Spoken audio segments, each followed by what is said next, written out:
Village council के election आपको बहुत दिनों से मांग है।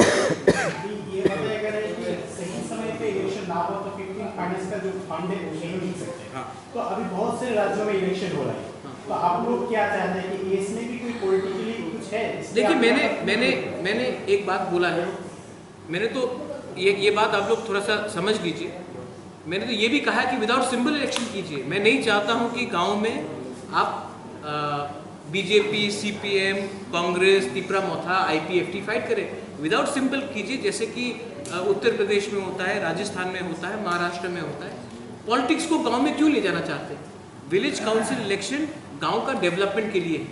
मैं नहीं चाहता हूं कि आप विलेज लेवल में भी सिंबल लगाकर फाइट कीजिए। विदाउट सिंबल फाइट कीजिए। जो अच्छा व्यक्ति है उसको गांव वाला चूज करेगा। डेवलपमेंट गांव का होना चाहिए। डेवलपमेंट मोथा का नहीं, या सीपीएम का नहीं, या बीजेपी का नहीं होना चाहिए। तो मैं तो चाहता हूं कि डेवलपमेंट हो। और अगर यूपी में इलेक्शन हो सकता है, मणिपुर में इलेक्शन हो सकता है, त्रिपुरा में म्यूनिसिपल का इलेक्शन हो सकता है, तो यहाँ में क्यों नहीं? तो मैं ये बात क्लियरली बोलना चाह रहा हूँ कि आप लोग इलेक्शन कंडक्ट कीजिए। और अगर आप, मेरा तो सुझाव है कि विदाउट सिंबल कीजिए, तो असली जो डेमोक्रेसी है वो पार्टी के से भी बड़ा होकर जो जनप्रतिनिधि है उसके पास आएगा। मैं तो ये चाह रहा हूँ कि विलेज काउंसिल इलेक्शन हो, और हमने इतने दिन से मांग किया है। और अगर पैसा नहीं आया, इलेक्शन नहीं हुआ, पैसा नहीं आएगा, तो सफ़र कौन करेगा? एक गांव वाला करेगा।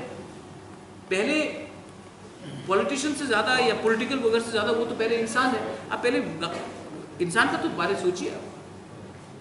महाराज और एक चीज, इलेक्शन से पहले आप लोग ये बता रहे हैं